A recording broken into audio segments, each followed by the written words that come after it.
Ok, bonjour, bonjour. Nous sommes là encore. Aujourd'hui, nous allons plutôt parler de l'étude de contrôles et propriétés. Comme ça a été expliqué dans le tuto précédent, pour nous, ça c'est comme le deuxième chapitre. Lorsque nous parlons de contrôle, nous voyons tout ce qui se place ici. On peut l'appeler contrôle ou objet. C'est ça. Parmi les contrôles, nous avons picture box, text box, pointer, label, frame, commande bouton, timer, ainsi de suite. Mais à propos de contrôle, il existe encore d'autres contrôles qui sont cachés en raison de ne pas s'attirer l'espace. Okay? Pour l'ajouter, il faut faire clic droit, composant. Quand vous faites clic droit, composant, directement d'autres contrôles se chargent et vous donnent l'accès à la visibilité des autres. Voilà la liste des autres contrôles. Maintenant, pour l'ajouter, vous devez d'abord vous rassurer et vous dire que je vais utiliser tel contrôle. Je coche, comme ça par exemple, je coche. Après, je fais appliquer et puis OK. Directement, vous allez voir l'apparition ici de ces derniers comme contrôle dont vous venez de cocher. Vous le placez. Maintenant, la question se pose. Comment on fait pour placer les contrôles sur le contrôle principal que j'appelle forme? Nous avons deux façons. Soit vous le double-cliquez, par exemple comme ça, je double-clique. Directement, il y a l'apparition du contrôle que vous venez de double-cliquer. Soit vous cliquez et vous faites l'action qu'on appelle cliquer-glisser. Vous cliquez, vous glissez, vous lâchez. Il y a l'apparition de votre contrôle. Vous pouvez faire ensemble avec moi. On y va. Soit double-cliquer, ça est là. Soit cliquer, glisser. Exactement, c'est ça. Très bien parce que vous venez de les réaliser ensemble avec moi. Maintenant, après avoir placé, j'ajoute encore un label comme ça. Encore un label comme ça. Alors, maintenant, ces chapitres, nous avons dit, nous allons parler de contrôle et des propriétés. Alors, lorsque nous parlons de propriétés, nous voyons directement la fenêtre de propriété. Or que la fenêtre de propriété est composée de plusieurs propriétés. Quel est le rôle de fenêtre de propriété?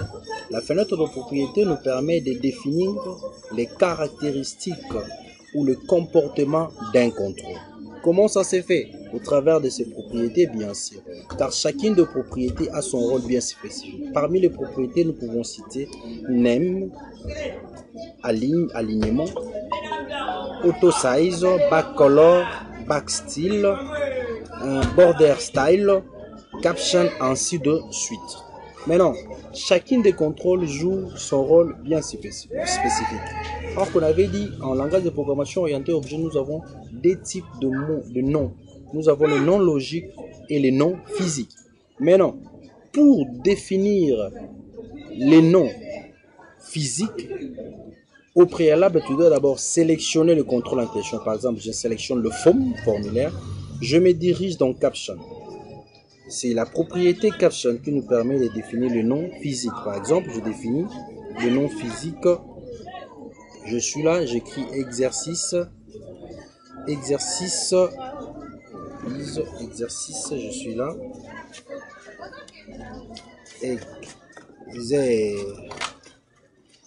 Exercice tout comme 2 en English. Automatiquement, quand je saisis comme ça, je donne l'étiquette de mon formulaire. Et pour donner le nom logique, je suis dans le name, la propriété name. On utilise toujours la technique de code mnémonique, comme ça a été dit. Comme c'est exercice tout, je fais exercice et T comme exercice formulaire, exercice tout. Je viens de donner le nom logique et le nom physique.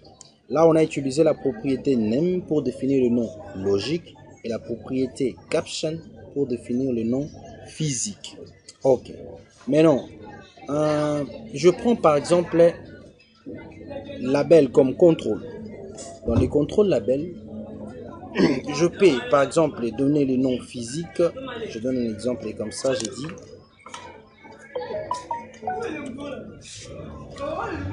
je suis vivant. Je suis vivant. Automatiquement, ça apparaît ici. Je peux maintenant utiliser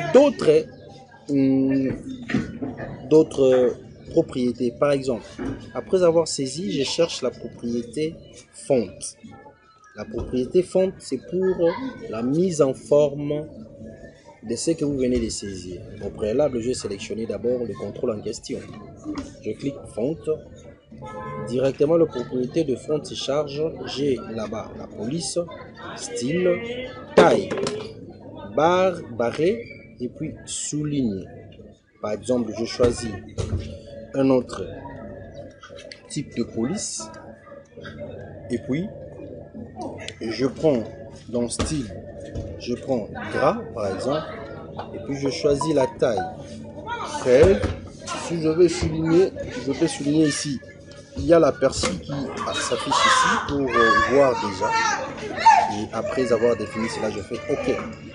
Automatiquement, ce que je viens donner comme mise en forme se répercute directement ici. Là, c'était la propriété font. On a dit la propriété font, c'est pour définir, faire la mise en forme. À part la propriété font, nous avons ce qu'on appelle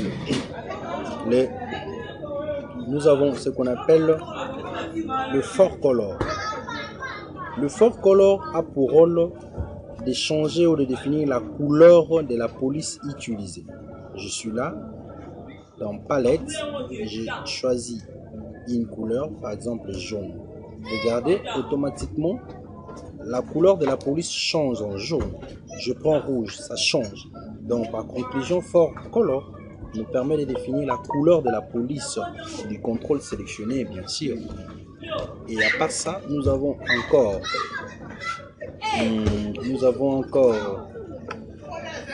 alignement.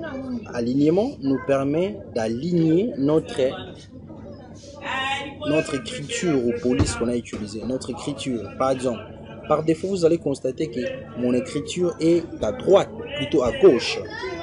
Je peux le définir, le mettre au centre. Vous constatez directement, la police vient au centre. Soit vous pouvez le mettre aussi à droite. À droite, je suis là, je le pousse à droite. Je peux opter pour centre. Je le centre. Ok. À part ça, ce qu'il faudra aussi savoir, il y a d'autres contrôles qu'on utilise spécialement pour aussi d'autres contrôles. Parce que lorsqu'il y a à chaque apparition de contrôle, chaque contrôle amène aussi ses propriétés. Il y a d'autres propriétés qui sont communes pour chaque contrôle, mais aussi il y a d'autres contrôles qui n'apparaissent uniquement pour un contrôle bien spécifique. Par exemple, quand je sélectionne text box comme zone de saisie, dans text box, il n'existe pas un caption. Dans le text box, le caption est remplacé par texte. Quand je fais ça, je peux enlever automatiquement, j'enlève les textes qui s'affichaient. Pourquoi je l'ai enlevé? Lors de l'exécution, quand je n'enlève pas ça, il y aura les textes qui vont apparaître, je m'excuse, en écrivant texte 1. Vous aurez la difficulté, le devoir d'enlever d'abord et aussi d'amener et de réécrire encore. Voilà pourquoi nous avons jugé d'abord d'enlever cela pour que cela ne soit plus répété lors de l'exécution. Ok. À part ça, je peux donner. J'avais déjà expliqué le nom logique dans le num. J'avais déjà expliqué. Je suis là par exemple, je sélectionne le formulaire en question. Je viens dans Back Color. Je sélectionne Back Color. J'ouvre l'onglet. Dans Palette, je prends couleur jaune faible. Qu'est-ce qu'on a constaté? On constate que Back Color permet de changer la couleur de l'arrière-plan du formulaire. Back Color. À part Backcolor, je viens dans Border Style. Border Style, je prends comme ça. On constate que Border Style nous permet de définir la bordure de notre formulaire. Je peux aussi changer, je prends ça par exemple. Vous voyez, il y a les changements en termes de bordure. Ça nous permet de changer de bordure. Et à part ça, nous avons Enabled. Par exemple, je sélectionne le bouton, je me dirige dans Enabled. Par défaut, Enable, il y a True. Enable a deux valeurs, soit activé, soit désactivé. False qui définit la désactivation et puis True qui définit l'activation. Supposons c'est déjà dans True, ce qui veut dire activé. Lors de l'exécution, quand j'exécute, automatiquement vous allez constater que la commande bouton est fonctionnable bien que je n'ai pas encore programmé. Mais toujours dans ces boutons, quand je les sélectionne, je me dirige dans Enable, je prends False. Lors de l'exécution, quand j'exécute, le bouton est désactivé. Ok? Donc, Enable nous permet d'activer ou de désactiver. Je peux l'activer comme c'était avant. Voilà en fait, nous avons plusieurs alors. Donc ce chapitre, comme nous parlons de l'étude de contrôle des propriétés, étude de contrôle de propriétés, les propriétés et les contrôles marchent de pair. Ça marche concomitamment parce que tu ne peux pas parler de contrôle sans au préalable parler aussi de propriété. Je prends par exemple le timer. Timer aussi, c'est un objet ou une propriété. Timer, lorsqu'il apparaît, automatiquement, dans la liste ou la fenêtre de propriété, toutes les propriétés qui étaient là disparaissent et nous avons que cette propriété. Comme j'avais dit, chaque propriété aussi, il y a d'autres propriétés il y a d'autres contrôles qui ont ces propriétés spécifiques. Prenons par exemple le timer. Dans timer, nous n'avons que cette propriété. Name comme nom logique, enable activé ou désactivé, ainsi de suite. Mais la propriété très importante, la propriété importante ou prioritaire à modifier ici, c'est l'intervalle. Pourquoi on doit modifier l'intervalle? Quand tu utilises la propriété, le contrôle timer, tu dois modifier la propriété intervalle. Quand tu le laisses à 0, même si tu programmais bien, ça ne va pas passer. Donc tu dois changer, tu dois mettre une valeur différente des 0. Donc je mets par exemple 1000. Par exemple 1000. Je mets 1000. Quand je mets 1000 là-bas, lorsque je vais programmer, quand j'exécute, ça va fonctionner. Mais si tu laisses la valeur 0, ça ne va pas fonctionner. Exactement ce que je voulais dire. À part ça, nous avons le picture box et l'image. Je prends par exemple l'image. L'image est là pour les insertions des images. Par programmation comme par mode graphique, cela est possible. Maintenant, pour ce faire, avec l'image, quand vous placez le contrôle image, il amène une propriété ou deux propriétés spécifiques. Premièrement, le picture. Deuxièmement, la propriété stretch. Avec les stretch, si vous le laissez false, lorsque vous allez importer l'image, l'image va se placer en désordre. Vous n'aurez pas la possibilité de le gérer.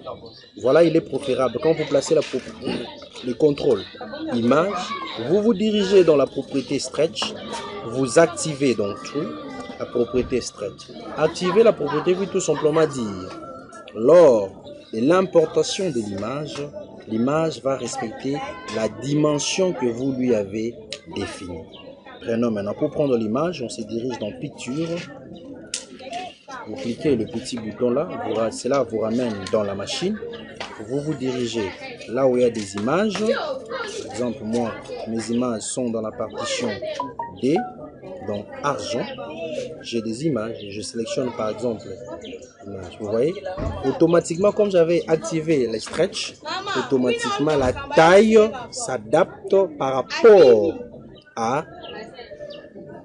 au niveau, à la dimension que vous l'avez définie pour aussi manipuler et ainsi de suite. C'est ça. Et à part ça, nous avons aussi beaucoup de propriétés. Alors, nous avons checkbox. Checkbox.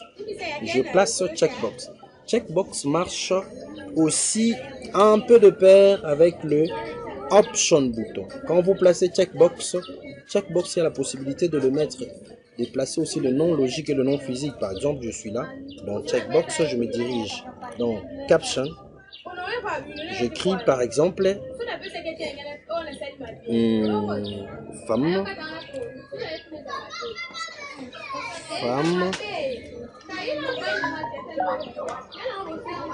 femme, par exemple. Quand je saisis, je peux mettre aussi le nom logique, par exemple check femme. Check femme.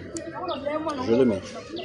Si j'exécute comme ça, par exemple, si la saisie concernait la femme, vous venez vous cocher femme par exemple. Et si ça ne concernait pas la femme, vous pouvez aussi décocher comme ça. Donc checkbox nous donne la possibilité de cocher ou de décocher. Idem avec l'option Option bouton.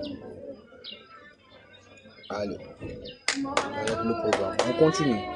Et à part ça, nous avons aussi la contrôle le contrôle qu'on appelle combo box. Je place les combo box ici. Les combo box, c'est juste un objet qui nous permet de placer le valeur optionnel. Par exemple, je les sélectionne, je me dirige dans texte, comme c'est une zone de saisie, il n'y a pas caption, il n'y a que texte. J'enlève comme ça. Je pars le programmer. Maintenant, le combo box est pris en charge par le formulaire sur lequel il est placé. Or que notre formulaire s'appelle F-E-T. Maintenant, pour programmer avec le combo box, je n'ai qu'à double-cliquer. Par exemple, je double-clique le formulaire sur lequel il est placé, la private SAP, from load and SAP, la loi de l'encapsulation. J'ai dit dans la loi de l'encapsulation, j'ai dit, je prends le nom logique du combo box, c'est combo 1. Combo 1 si j'ai bonne mémoire. Combo 1. Combo 1 point. Excusez-moi. Combo 1 point. Add item. Je place double entrecôte et puis j'écris F. Même procédure. Combo 1 point add item double entrecôte et puis je place M en majuscule et puis je valide, j'exécute comme ça. Quand j'exécute et j'ouvre là, vous voyez, j'ai la possibilité soit d'opérer le choix sur le sexe F ou sur le sexe M comme masculin. M comme masculin. J'ai ces deux possibilités. Donc, je viens de programmer mon combo box. Comme j'avais dit, c'est pour des valeurs optionnelles. Et là, vous pouvez aussi le faire pour l'état civil. Par exemple, célibataire, marié, veuf, ainsi de suite. Et un petit récap sur timer. Le contrôle timer nous permet de gérer, lui a un rôle de gérer tout ce qui concerne le comptage. Lors de la programmation, de sa programmation, nous pouvons voir comment cela va fonctionner. Nous avons les lines. Line, c'est pour une ligne. Si vous voulez placer une ligne sur votre formulaire, vous n'avez qu'à utiliser les lines. Et nous avons aussi les list box. List box, c'est pour placer une ligne de saisie, peut-être sans fin. Et nous avons le frame. Nous avons aussi le frame. Le frame qu'on appelle en français l'encadrement. Le frame est là. Le frame a pour rôle juste de créer l'esthétique. Par exemple, vous voulez grouper ensemble de choses, par exemple ensemble de boutons, comme ça par exemple. Vous pouvez placer comme ça. Soit vous pouvez placer option bouton comme ça. Vous voyez? Mais il y a la possibilité aussi de donner le nom physique ou le nom logique. Plaçons le nom physique, je suis là. Sur le nom physique, par exemple, je suis là. Je suis là, je me dis, cliquez. Cliquez ces boutons. Automatiquement, je suis là. Alors, je peux exécuter. Vous voyez, c'est juste pour créer l'esthétique. Voilà en fait à propos de ce qu'on pouvait apprendre sur ces chapitres, comme j'avais dit. C'est les chapitres parlant de l'étude de contrôle et propriété. Nous avons essayé d'aller ça et là, voir comment les contrôles peuvent travailler avec ces propriétés. Je pense que la vidéo touche à sa fin. Je suis le coach Christian Nzongo. Ce fut un grand plaisir de partager avec vous. Merci et à la prochaine.